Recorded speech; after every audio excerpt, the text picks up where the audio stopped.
He is one of the greatest fighters of all time. He is the reigning, defending, one championship bantamweight champion. He is the one and only Demetrious Johnson. Look at this guy. Come on.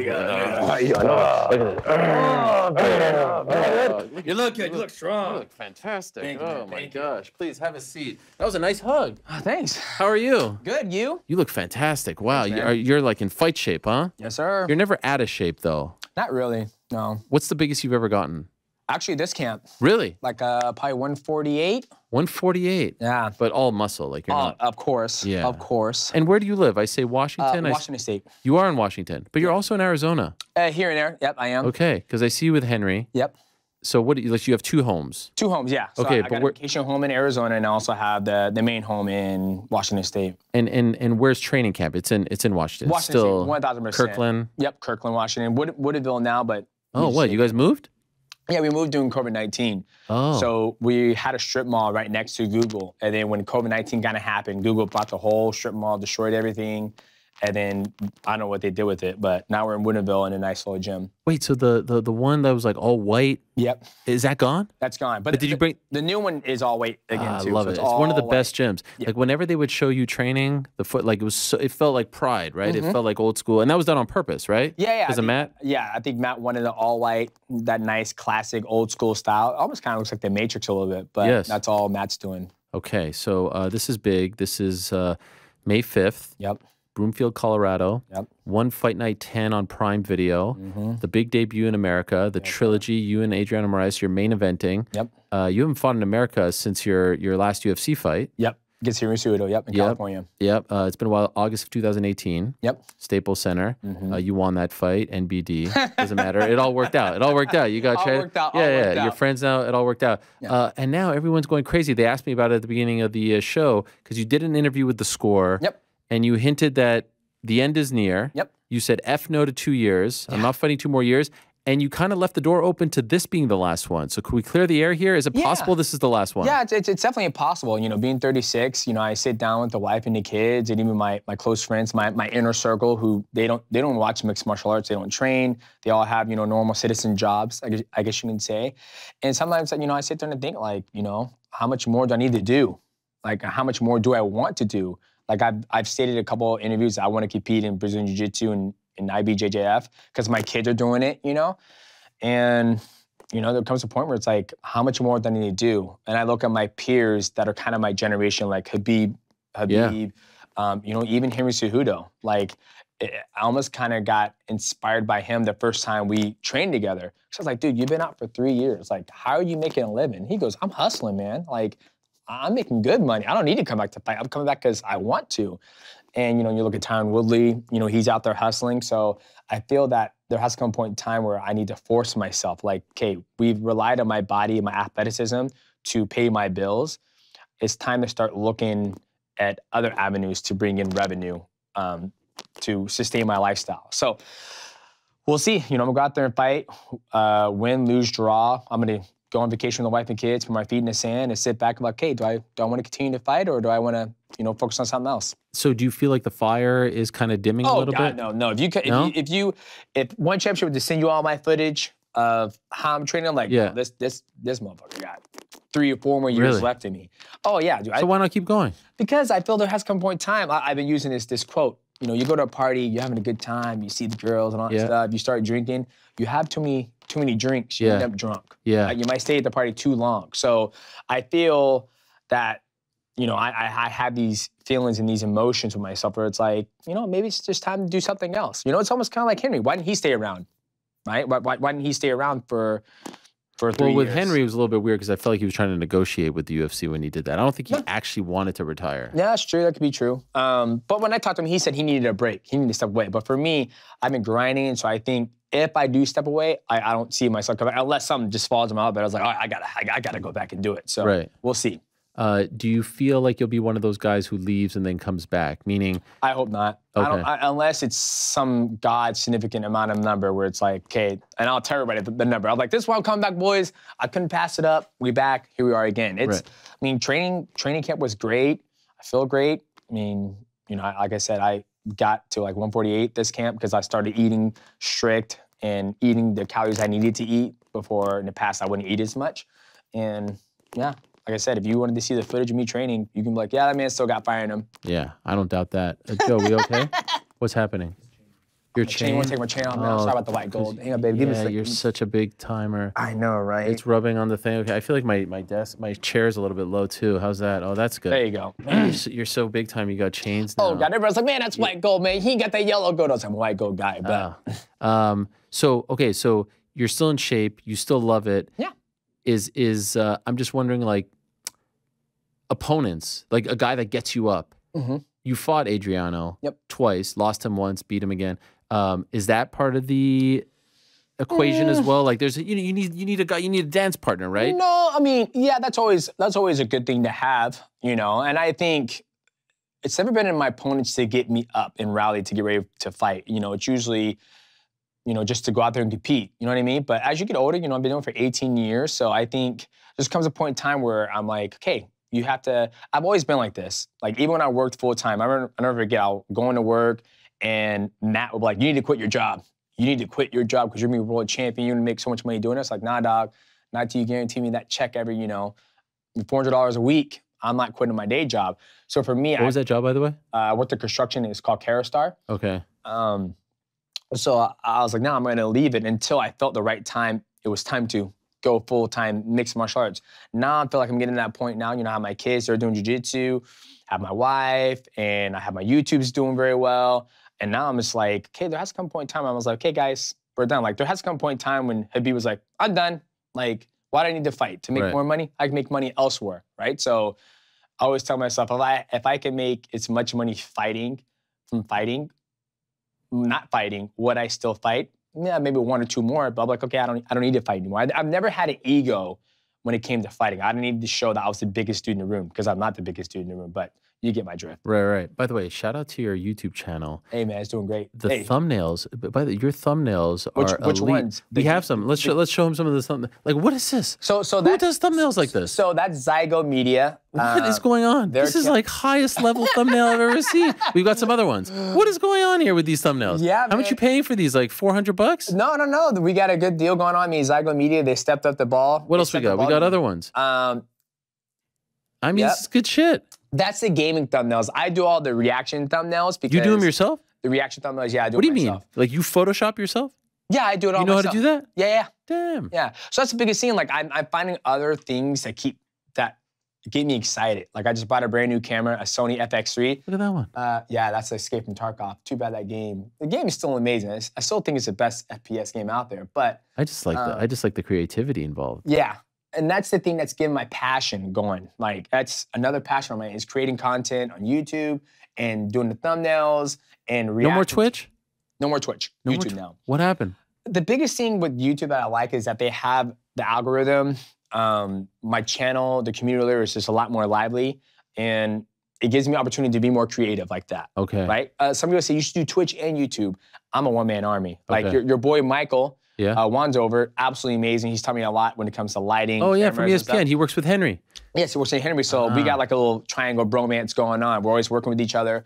And love it. That's kind of getting me my passions elsewhere. Like when I talked to Henry, I was like, man, why you come back? He goes, Demetrious, I made good money last year. He goes, I'll tell you that number. He told me the number.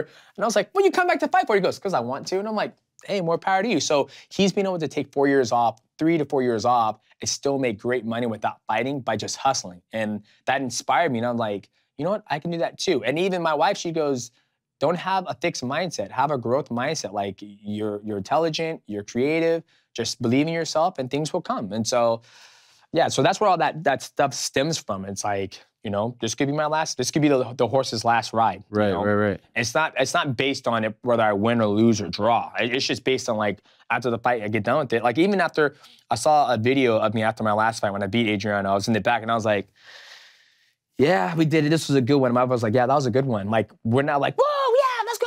Yeah. We're like, we're just like, that was a good one. That was a good fight. Yep. All right, let's get back home and we'll fix the things we need to do. This is kind of like how I am. And so with this one, it's the same thing. It's like, well, we'll go out there, see what we're going to do and see how this one goes. And after we get done with the fight, we'll decide what we want to do. It's very businesslike. Businesslike, and that was like one of the best finishes of the year. Yeah, I know. Everybody was like, oh man, this voice is getting better. Yes. And I am getting better. Like I truly believe I am getting better. And I believe the reason why is because I'm surrounded by great coaches. Professor Jan at Grapple Club working on my jiu-jitsu. Matt's always forcing me to get better, and me always be willing to learn. Like some of the shit when we did this camp, I was just like, oh, I'm so pissed right now, and I was like, just let me cook, Matt. He goes, no, you're not gonna cook. You're gonna do what you're gonna do this, and I'm like, fine. And then I would do it, and then like, yeah, just working hard. By the way, I like the videos where you're gaming. I don't know anything about gaming. I think it's a waste of time. By the way, shout out. Here we are. Yeah, I'm gonna bring you another one. That's the one you probably don't have, and that one will bring you one more. Shout out. Yep, I know. There's a lot of love here. Hey, you know I got love for you. Hey, I know. When that Patty Pillman thing. Well, I was just gonna say, I had your back. You were one of the first. Yeah, they're like, you want to go on a show? I was like, fuck his show. Excuse my language. I apologize. No, it's okay. No, man. I mean, you were one of the first ones to say that. Yeah. He had the audacity to ask you to come on the show after he's. I should have had him pay me. But nah, I mean, he did, and I was like, nah, I don't think it's a good fit, just because, you know, I see what you're doing. Like, you have built this platform from scratch, right? You built it from scratch, and obviously, you know, you've had your ups and downs with different companies, whatever, but now you're giving us a platform to be able to basically promote our fight. You know, my fight May 5th on Amazon Prime. So I see the value in that, right? Where some people don't see it, they see other things. But for me, I always got your back, and I think you worked very hard and you deserve everything you got. I remember when we were in LA, was with the Cejudo fight. You remember this in the hallway?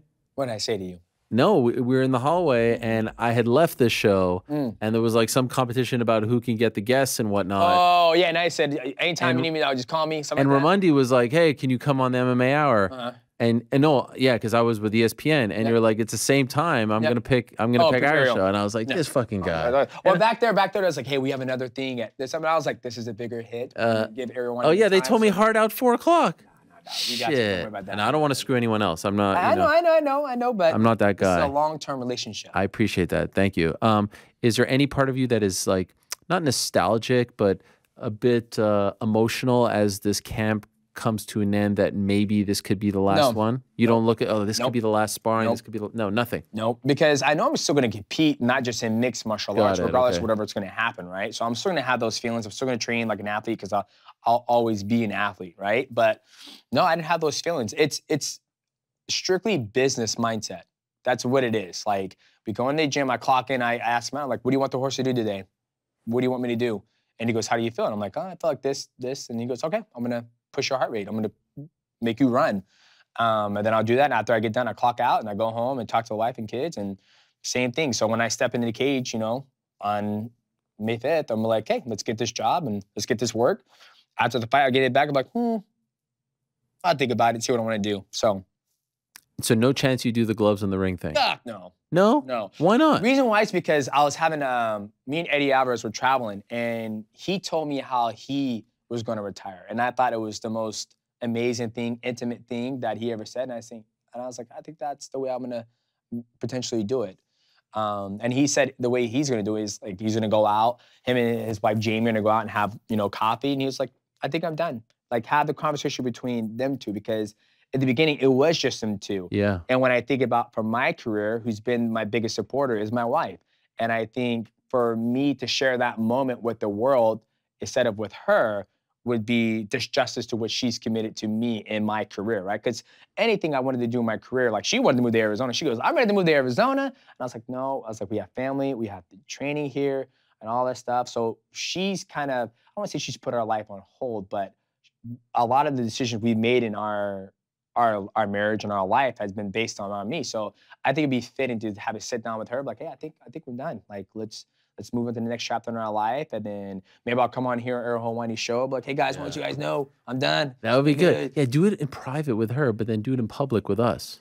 Yeah, whenever that time comes. Yeah, exactly. Yeah, whenever that time comes, absolutely. Yeah. So when Eddie said that, and I was like, that's absolutely amazing, because, you know, at the end of the day, it's me and my wife and my children, and obviously my team.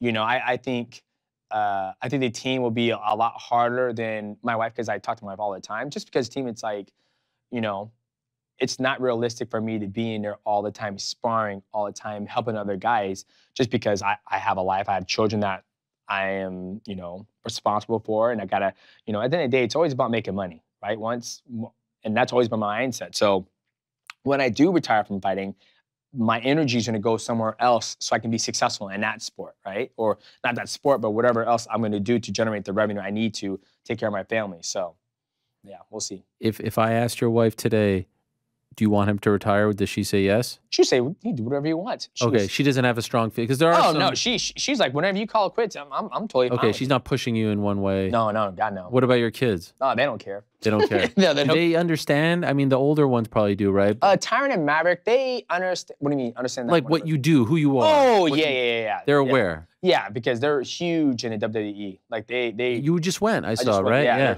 My Maverick, he's all about it. Who's his favorite? Man, Darby Allin. I know he's AEW. Darby Allin. You know your stuff. Huh? Oh yeah, dude. My kids know more about wrestling than any MMA guy. Oh, that is amazing. My son was like, you know, you got the Uso brothers, the Bloodline, and I'm like, no, dog. It's about Stone Cold Steve Austin, Dwayne Johnson. He likes Cody Rhodes, American Nightmare. Did you watch Mania with them? No, I thought it was on Sunday. Well, I didn't know it was Saturday and Sunday. Yes. So the kids had a jiu-jitsu tournament that day on Saturday and Sunday. I was coaching, helping the team on Saturday, and then jiu-jitsu was on that Sunday, I believe. And I thought back in the day, it was always on Sunday. Like Sunday night, it was always WrestleMania.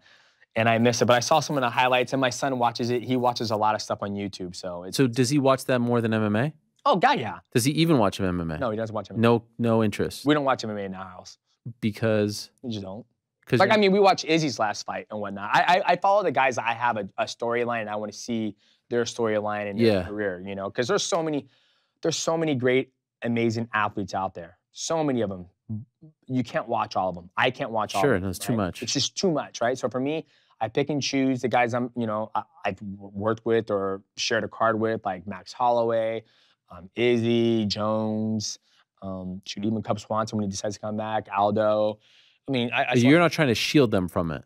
Like if they want to watch it. No, if they want to watch, I let them watch it. No, absolutely no. They can watch whatever they want. I mean, we watched South Park the other night. It was hilarious. Yeah. What did you think of the wrestling when you went? Oh, I loved it. The show is great, right? Wrestling and basketball has been my favorite sports to watch live. Okay. Just because basketball is the music, the fast play, seeing athletes react, they're massive, they're dunking, and just to make up everything on the fly, right? And then wrestling, how the crowd gets into it, like, you deserve it.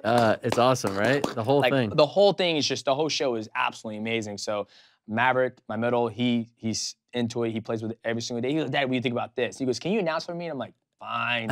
So I'll do that, so it's good. What does he like better, WWE or AEW? He doesn't see no difference. Okay. I told him the biggest thing that I think WWE is missing is what I had back from my childhood, is that when you had Triple H and he would, the pedigree, you had the stunner, then you had the rock bottom, you had guys who had their, Lex Luthor, the torture. You had everybody had their special move. Now in WWE, you don't know what's what, right? You see Darby Allin, he has the coffin, the casket, so he has that. But other than that, there's nothing that really distinguished people from like their special move. Like each time you knew he did that stunner, it's over. It was lights out. It was game over. Drives me nuts. Now they kick out. Now they have finishing moves, but they don't mean anything. Yeah, exactly. So you could kick out of it. And it's like when Jake the Snake hit the DDT back in the day, it was over. Yeah, or the choke slam. I mean, sometimes, if it's a big match and you get hit. Very rare. Very rare. Boom, hits him. He might get out of it if it's somebody like a big name. But yeah, super rare. Yeah, Hogan hits the leg drop. Yeah, you're done. Now you got to hit it. You know what drove me nuts? Not to go on a tangent here, but fine. When Ronda made her debut in WWE, she went up against Triple H and Stephanie McMahon. Now, Triple H wrestler, Stephanie McMahon is not an athlete. Like she's and she had to hit the armbar on her on like 6-7 times. Like, you know what I'm talking about? Like I hit world-class athletes in this, and they and like she's hitting Alexis Davis, and like, or she knocked her out, but you get my point, right? Yeah, absolutely. And now she's going to WWE, and you're telling me that the armbar's not working on the 45-year-old CEO mom? Hey, you got to sell tickets, baby. You got to sell tickets. That drove me. I thought that they ruined it off the jump with Ronda. Oh, really? With that moment. You got to sell the finish, and she had the built-in finish. Like, someone who debuts in WWE tomorrow doesn't have a finish that's over with the crowd. Oh, we all 100%. We all know. Yeah, that's true. You hit the armbar, it's lights out. Yeah, they could have dropped the ball. She had the benefit. Yeah, you're right. You're absolutely right. Now I'm thinking about the Tombstone, the best Powerbomb, all of them, and I'm like, yeah, you're right. Actually, when they hit the people with that was it. It was lights out. Exactly. I got into it, and it was like, 1, We already knew. We knew it was gonna happen. So here's a question. Your son is how old?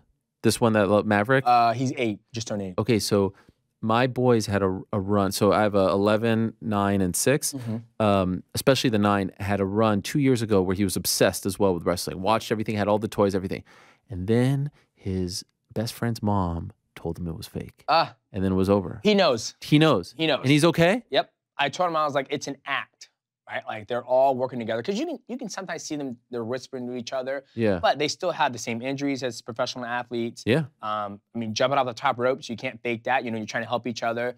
He knows, and he knows it's a storyline. And he's totally fine with it. Okay. Yeah. I tell him. And I hate the word fake, by the way. Scripted. Scripted. Because it's still incredibly athletic. You saw it firsthand. Yeah, absolutely. It's insane what they do. Yeah, it's totally scripted. You know, I would say, I mean, everything else is not scripted when it comes to, you know, the jumping off, doing the backflips. You're still going to be acrobatic to do that. You know, I'm not going to do backflip off top rope, and I'm one of the most athletic men to walk this earth.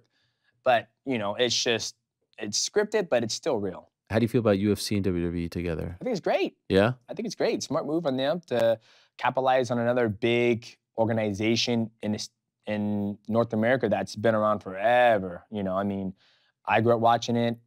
I mean, I'm sure my dad grew up watching it. I mean, his dad grew up watching it. I mean, just a legacy of a backlog of content they have to just be able to push stuff out. It's smart. Does any part of you feel like this fight is big for your career because it's back home? Oh, 1,000%. My kids get to watch. Are they coming? They're going to be there live. Yeah, they're going to be there live. Have they ever been live? Nope. Wow. First time. So does that make you nervous? No. I told them straight up.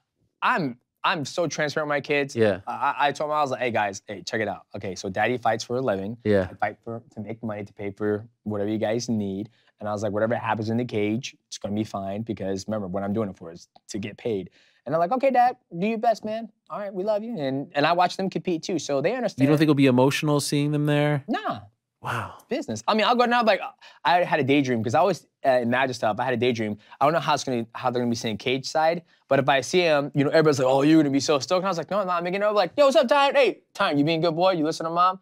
Oh, I gotta go. I'll be right back. I'm gonna go fight. I'll be right back. Wow. How's that possible? This doesn't add pressure. You want to win in front of them? No, just fight. Because I've competed. I remember when who did I lose to? I lost to Henry Cejudo. After I lost there, I came home, up the elevator, they're right there. They're like, Dad, what's up? They don't care about win or lose. They just want to make sure that I come home and I'm still take care of them and everything's good. All 3 of them are going? Yeah, but Tanith won't be there. She'll be at the hotel. She's too crazy. Okay. She'll ruin the whole event. That's your girl, right? That's my daughter. Yeah. And then what about just not having to make the big flight, all that, the time? I mean, it's a dream, right? Yeah, I think the biggest thing, you know, One Championship has always wanted to come over here in America, right? I mean, when me and Eddie signed up, you know, that was down the pipeline to come to America. And now that they're actually doing it, it's amazing. Sold out crowd in Denver. I won my first big fight in Denver in WC. It was not WC 48 when I fought Nick Pace in Broomfield. And so same arena. Same arena. Yeah. Wow, that's a great story. So now with my friends, wife, my mother-in-law, my dad's gonna be there, my kid's gonna be there, everybody's gonna be there. No added pressure because, you know, like I said before, a lot of my circle, they don't watch fighting at all. Like they just tune in when I'm about to fight. So for them, they get to see me do one of my favorite passions, which is compete. Are there ever times, I feel like this might happen, you go to the birthday parties, your kids' birthday, and you get into these conversations with dads who have no idea what you do for a living? Yeah. How do you handle that? It's good. It's good. It's good. I'm not gonna tell you about the last one, but what happened? What happened? No, it was bad. No, it wasn't bad. It was just very interesting. Because they hated it. No. Because it was just interesting. Okay. Interesting. I'm dying to know now. I know, but I can't. Okay. But it was very interesting, and it's always good because I always have to get everybody's perspective. But like, how does it go? Because like, I've been in these. I get this. Yeah. And my job is infinitely less cool than yours. Yeah. But they're like, so what do you do? And I'm like, oh, I cover sports. What kind of sport? Wow, UFC. Yeah. And then, you know, then it gets down this whole thing. So with you, how does it go? They say like, what do you do for a living? And then what do you say? Well, it depends. Like, do they know who I am? No, they have no idea. They just think you're the dad. Shoot, the last time I talked to somebody, I told them I work for a SWAT team. And you make it up? Yeah, I make it up. I literally just told somebody that we went to Great Wolf Lodge and we went to stop by the Nike outlet. And, you know, there's a couple people there who knew what I did and took pictures of me or whatever. And I got to the cash register and he goes, hey, man, you look super familiar. Beep, beep. And I was like, yeah, he probably saw me on Cops. He goes, yeah. And I was like, yeah, I was on cops, some SWAT team. I kicked down the doors. And he goes, I thought so. He goes, my dad just got a sniper. What do you think? I was like, it's a good gun for a long range. Does he have a can on it? And he goes, he does. And he goes, all right, be safe out there. And I was like, always. Got my bags and left. And then Dustin goes, why do you do that? I was like, because it's fun. I was like, I want to be an actor one day. So I'm just working on my acting career right now. But yeah. You don't have to answer all the questions, right? No, just. Do you want to be an actor? I think it'll be fun, but I think it'll be very, depends what am I performing? What am I acting? What's the story? Maybe stunt work? No, not stunt work. No. No, I don't think stunt work, because you take a big beating. Right. I'd rather, we'll see. Do you take lessons? No. No. I just lie to people in front of their face. You just want to wing it? You just wing it. You could be the next Rock. No. I mean, would I take lessons? Absolutely, to act or whatever, but I don't take lessons. Yes, that's what I was saying. I was wondering if right now. Lessons. I'm always open to learn different things, but we'll see. You spoke about Eddie. How do you feel about, Woo! Well, it's the same venue a week prior. What are the chances? That fight is. When they announced that, I said, oh my God. I was like, this is the first time I have to tune in, because. And also you got Luke and Platinum. Okay, this is my analyst prediction on this, right? I'm pulling the analyst hat for you boys. So you got Luke Rockhold taking on Mike Perry. So Luke Rockhold's greatest weapon in mixed martial arts has always been his kicks. His kicks have always been good. His question mark kick, his range to be able to kick and keep people at bay when he's throwing them. Then he also has his grappling ability, great jiu-jitsu. I mean, in strike force, great submissions. You got Michael Bisping with the one-in-arm guillotine. Now you have the dog, Mike Perry. That man is a true fighter. He loves that chaos. He lives and breathes and eats it. So I think if Mike Perry can cross that distance and just get his hands on Luke, I think Luke is going to have a little bit of trouble, because it's a little bit different, right? Like, punch with those hands. And, I'm not taking anything away from Luke, but I think Luke's greatest weapon was his kicks. It's like when I see Aldo box, you can see his body is ready to pop out and throw that leg kick, right? Even when I try to box, I can't, because I shift my weight a certain way to throw my kicks. I've trained my whole life to do that. And then you have Eddie Alvarez versus Chad Mendes. Oh, Lord. Now that fight, whew, man. I mean, Chad Mendes is an absolute monster. Fast hands, good body work. He's already had one bare knuckle fighting, and he knocked this guy out. And you look at Eddie Alvarez, I think Eddie has great boxing, great footwork. The only thing that worries me about Eddie is that he's been dropped a lot in his mixed martial arts career. You look at the Dustin Poirier fight, you look at the Conor McGregor fight. I mean, even the Justin Gaethje fight, he's been dropped also in one championship. Nasunukin, Oak dropped him. So he's been dropped a lot. I don't know how his body's going to transition. I'm sure he'll be able to move and get his hands, but Chad Mendes is an absolute bulldog. I mean, he's extremely fast for that weight division. How do you feel about the whole bare knuckle thing? I'm not a fan. I mean, after all that, you just sold it better than anyone. I mean, the biggest thing is just one, mixed martial arts will always be the pinnacle of combat sports. It'll always be, because 9 out of 10 times when you fight somebody, this is supposed to happen. Yeah. When you grab somebody, you can wrestle them, throw them, grapple, jiu-jitsu. That's what's supposed to happen. So I always say mixed martial arts, the pinnacle. Now, with bare knuckle fighting, I just feel like with the hands, you're breaking your hands all the time. Why not throw gloves on? Like, I just don't understand the difference. Obviously, you're going to cut more and stuff, but for me, like, I've broken my hand multiple times, and each time I get my hand wraps, I'm like, I don't care about hitting hard. I don't want to break my hands. Pat them like pillows. I don't care. Like, I can finish a fight many other ways. Right. And, this is the only two weapons. I have this, knees, my arms, submissions, whatever I need. But so you never do it? No, I wouldn't. Like, what about boxing? Boxing would be a hard one, because I know that the way I move isn't like a boxer, right? The way I throw my punches, my jabs, it's not for boxing. It's more for mixed martial arts, kicking, kneeing, wrestling. So that'll be a very, very hard transition. And whatever I do, I want to do, like, I plan on competing in my gi, and I'm putting lots of hours in my gi. So I want to make sure I'm the best at what I'm going to do. So, I mean, I can never say never, but I think boxing is probably not going to happen.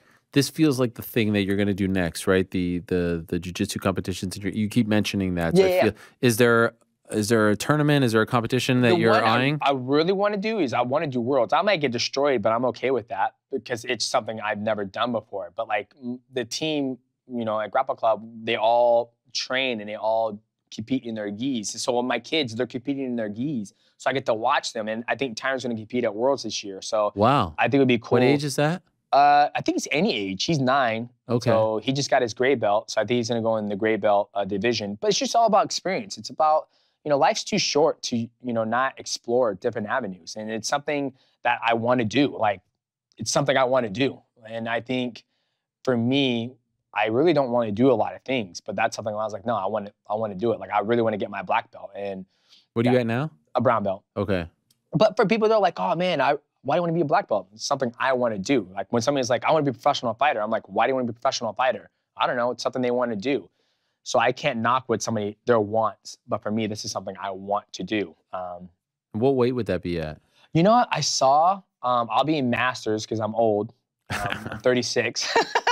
Is that Masters 36? Yeah. What is the cutoff for Masters? Like how old? I think it's 30. Oh, really? 30, yeah. Sheesh. So. 30. But I wouldn't mind going against a 25-year-old. But if I go against a 25-year-old, I would have to go out and compete and get points in order to get into the tournament. So if you're a Masters, you get to walk right into the division that you're going to be in. So, and I thought about that going around and competing, but I have to take time away from combat in order to do that. And so that's the biggest thing is that this is something I want to do, which I'm not going to get paid to do. When I fight, I get paid to do. So it's like I have to come to a point in time when I can find the revenue to make money to build. That's what it was when I first started mixed martial arts. Like I worked a full-time job and it gave me the ability to be able to do what I want to do, which is fight.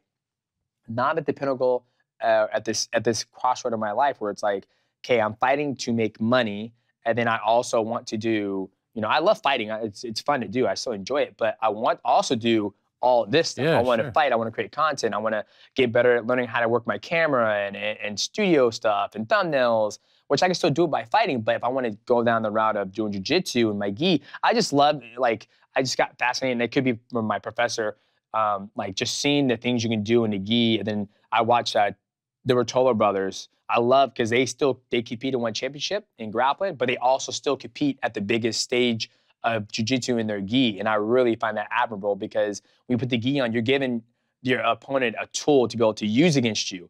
And what you can do with that tool, it just fascinates me. Like I just sit there, I'm just like, it's almost like when I first saw mixed martial arts, where I'm like, wow, you can do elbows and knees and wrestle. Now when I look at gi jiu-jitsu, I'm like, what the? I was like, you see what he just did to him? Yeah. I was like, he just lip dog.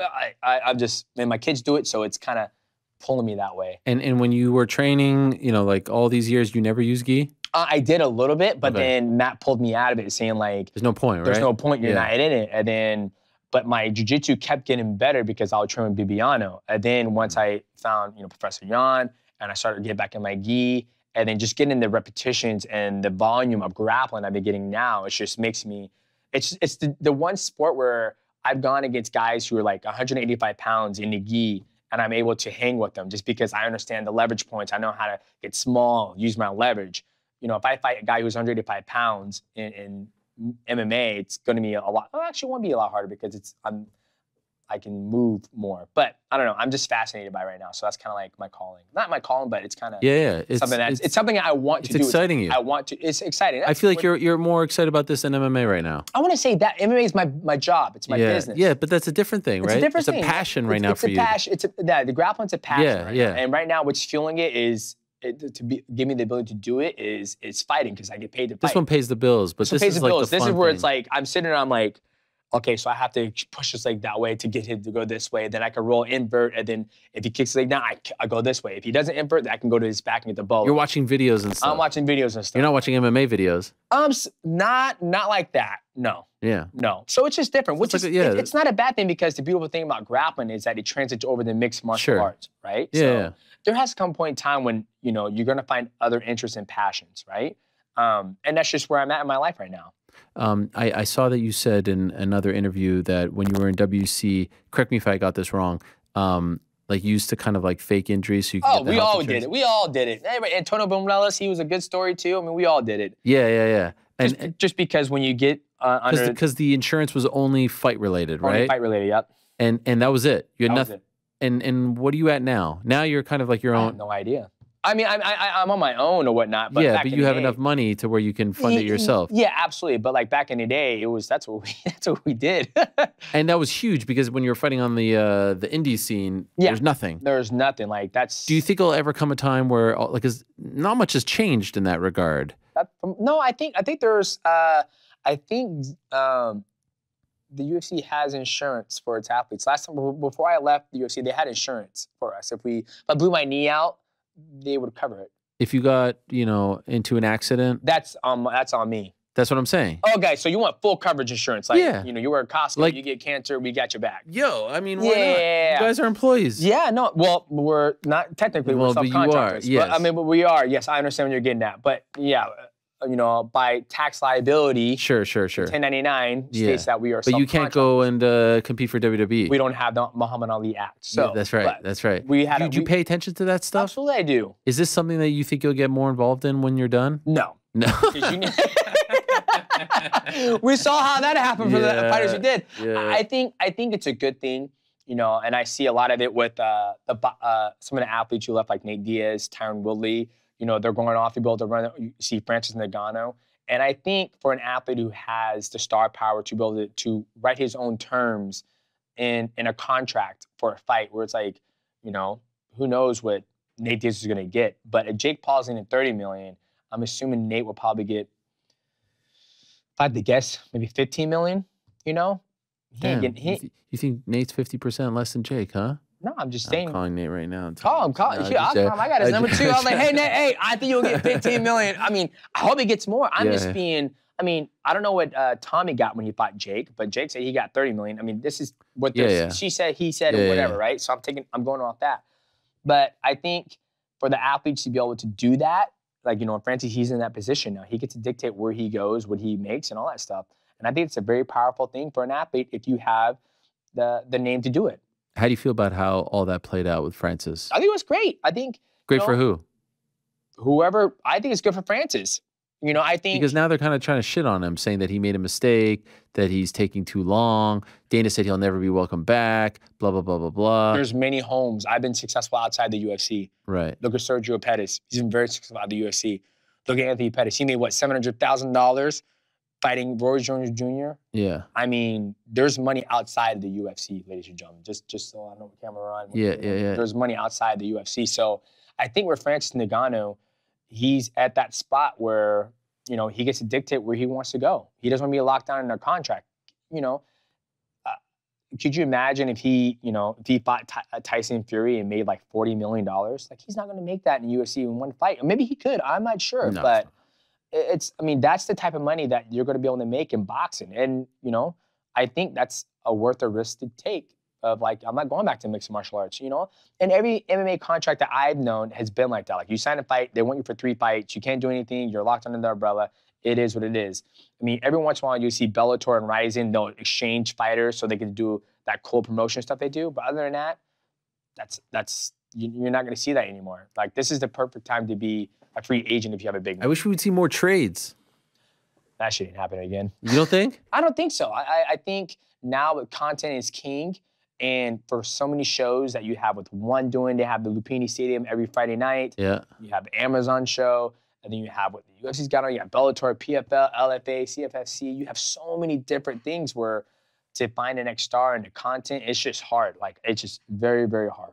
God, I love talking to you. It's so great. It just feels like two friends. Like, I don't even feel like the interview started. We should start our own show. We should. Right. And then Michael Wanzer, we're like, you're supposed to do that with Henry Cejudo. How dare you? Are you talking about that? Yeah, we've talked about doing a show, but there's a huge conflict of interest, that we can't do it. Why? Just because, I'm with one organization, he's with one. And that makes it even better. I mean, it could be, but I don't know.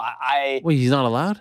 No, I have no idea. We would have to figure it out. Oh, you can figure it out. You're the freaking man. You think we'll kill it, though, if we did a show together? I think it would be great. Henry hasn't been on my show since. You know what? I'm going to talk to Henry. You got it. It's so whack. I know. Right? I told him, I was like, Henry, you got to. I know why, but. I talked about it on this show. I've done great things for Henry. When Henry was coming on my show, I got him a date with the Bella twins. I was guiding him in the right direction. Then he took a left turn, and he beat Marlon Moraes. He came on my show on the Monday when he wasn't supposed to. Yep. They cracked the whip on him, and then he turned on me. And I was like, Henry, I was here before all these people. I was in Sacramento UFC 177 when he left the car, when he didn't make weight prior to his UFC debut. Bill McFarland. Dustin Kimura, was who he's fighting? I don't remember who he was fighting, but he didn't make it to the fight because he missed weight. And I was there. Yeah. And I remember I talked to him in Mexico about his gold outfit, and then he just left me side of the road. I'll talk to him. Let me talk to him. I know me and Michael talked about it, and I just Isn't it crazy? It is crazy. The dude he's paying, is telling him, what is that? Can you imagine? See, I think his management has done good because obviously he's been able to not fight for 3 years and still be able to make a living. So they doing his YouTube page? I don't think. What's that? Are they doing his YouTube page? I don't know if I think you're giving them too much credit. No, that's Michael. Michael's killing over there. Imagine Malky told you not to do something, or Abe told you not to do something. You would say, "Go fucking fly a kite." Yeah, I'll still do it. And that's the thing about me, Abe, and Mikey. We have our own relationship. Like when he said, "Dude," he goes, "I'm gonna bring you deals, but if somebody else out there can bring you a deal, you better get after it." Like he's super. That's one thing I like about him. Like, you guys say whatever you want with them. I mean, I'm sure they do some shicey things behind doors, but my relationship with this person doesn't affect. That's the way it should be. That's how it should be, right? You're the boss. And I'm not the boss. It's a relationship. But ultimately, you cut them the check. I cut them the check, and they cut me a check too. So we're partners. All right, fine. Right. So I'll talk to Henry. I'll see if I get him a show. Yeah, good luck. You have a great platform, and I think you do good things. Guess what? He's not welcome back. Well, Henry, I tried, okay? I'm just kidding. I'll have to have that conversation with him. I'm kidding. One last thing, because I know you have to go. Johnny Bones back. What was that? What did that feel like for you? I honestly didn't think he had to put on that weight on to do what he just did. You think he could have beat him at 205? He could have done all that at 205. That's true. Because at the end of the day, it's not like he's going against a massive jiu-jitsu wrestler at heavyweight division, right? Jon Jones is long. He has the range advantage for most of his fights, right? Like when you fight, look at DC. DC's like 5'9", 265. Yeah. And he was able to do everything he wants. That's a good point, yeah. For me, I mean, I'm happy to see he's back. I think he's the GOAT because, all the things he's been able to do and, all the stuff he's done outside, whatever. For him to come back and do that at heavyweight, I think he didn't have to go up to heavyweight to do that. He could have done that at 205 and held both those belts. He could have been another champ if he really wanted to. 100%. But, yeah, he looked great. And I think... You still talk to him?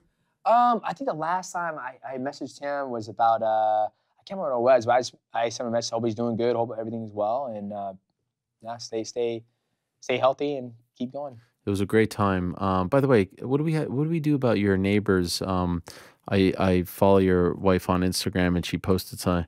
What's going on? These people are just. Can I ask you about this? Yeah, people are just showing up to your house and asking to speak to you. What is up with this? I mean, I think that's one of the things about in mixed martial arts. We're very accessible to the public. Yeah. Right? What do they think? They just pop in? Yeah, I guess. What, is DJ home? Can we hang out? Yeah, I think. What is going on? I think that like I said, in mixed martial arts, we're very accessible to the public.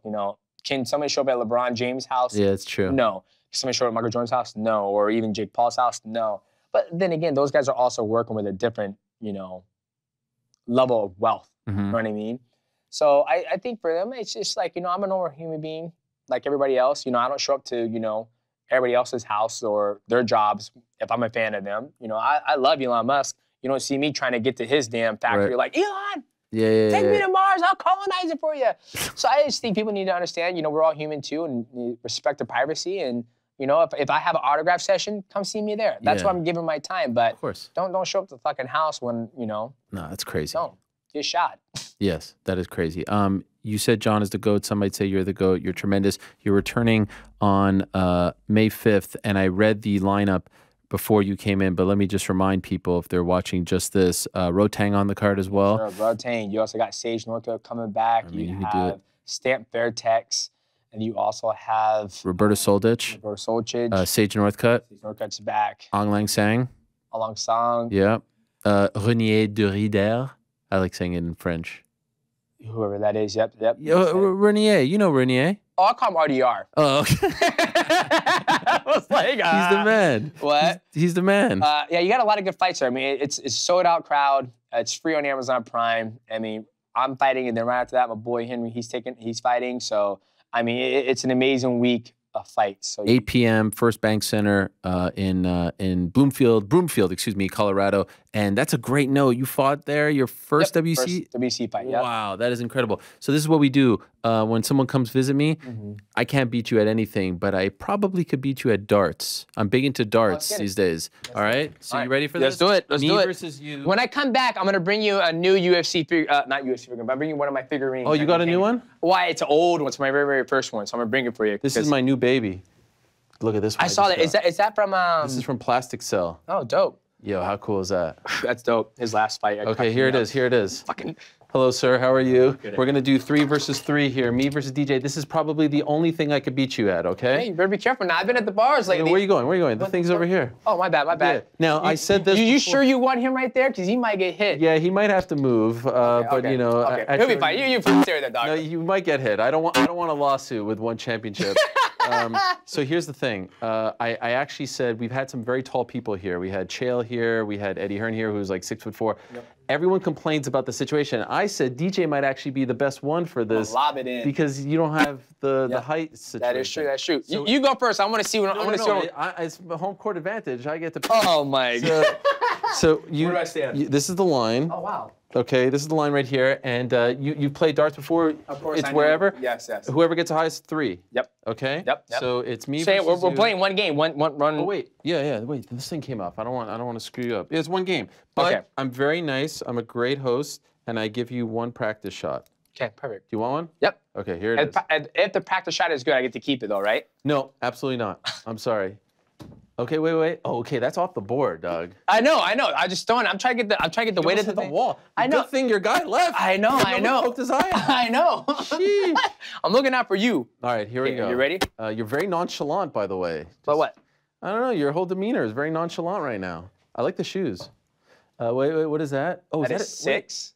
Is it in the? Okay, and just to let you know, this is double and this is triple. Yep. This is 25. This is 50. Okay. So you're at a 6. Okay. Just so. I'm just trying to be fair here. Is that what, a 13? That's a 20. Okay, 20, not bad. That's 20, right? Because you said the 10. Okay. 10, yeah, oh, the red part of it's double. Don't cheat, please. Okay. Hey. Be honorable, and you're also touching the line there. Okay. Got big feet, dog. What you want? Sorry. The shoes are sick, though. Ah. What do we get? 2. 2. Okay. So you got a 2, a 10, 12. 18. You can count. 18. 18 is a good number for Jews, by the way. Don't forget your chain. Also, I don't want you. Okay, so 18. This might be the only thing that I could ever beat you at, just so you know. And what's at stake? You didn't ask me what's at stake. Yeah, what's at stake? If I beat you, Henry has to come on, tail between his legs, on his knees, saying he's sorry for all that he's caused me, all the heartache. Is that a deal? That's a deal. Okay, here we go, Henry. This one's for you, baby. Johnson. What is that? That is a 1. No. That's a 12? Is that a 19? Henry, baby. You could send me a edible arrangement if you'd like. What do we get there, Joe? What do we get? Did we get it in there? 14. So what is that, 34? I believe it's a 34. And hey, 1 championship, prime. This man's going to win on May 5th, but when he comes to my house, there ain't no beating Helwani. There we go. We got a 9. We got a freaking 14. We got a 19. Like I said, hey, you know. So what do you think? I can't win them all. Do you think Henry's gonna abide by? I'll talk to him. I should call him right now. Like Henry, hey. Let's do it. Let's do it. Yeah, let's do it. FaceTime. Here we go. He's not gonna pick up. You know why? Because he watches this show. And he knows what's happening right now. All right, here it is. Oh, we're doing. Oh, yeah, this is good. Let's go. You don't want that smoke. You're calling Henry Cejudo right now, live on the air. Come on, Henry. Don't make me look bad. Come on, baby. Come on. What's he doing? I don't know. Maybe he's training. He's got a big fight coming up. Oh, he does. Day after you. Day after me, yep. Yeah, May 6th. Oh, this could have been so great, Henry. I know. Oh, you blew it. Just like everything else. Just like you're going to blow it on May 6th. Whoa, I don't know about that. Careful now. Aljamain. No. Nope, he didn't answer. Oh, well. All right. Hey, we tried. Hey, I tried. I almost got back on the show. I know. That would have been the first time since 2019. You know, he's probably watching. He goes, I can't answer. Yeah, exactly. He's going to be so mad. He's going to be so mad at me, so. Your impression of him is tremendous. Oh, I know. He's going to call you DJ to do it. He goes, Demetrious, you can't do that, man. I can't go on there, man. I don't want Ali mad at me. But, you know, it was a good hit that you did on there, man. I can't wait. I'm feeling good. I love it. So, yeah. I love this man. Demetrious Johnson, the man, Mighty Mouse. May 5th, Broomfield, Colorado. One Championship, Fight Night 10, Amazon Prime, and it's free. It's free. It's if free. It's free, it's for you.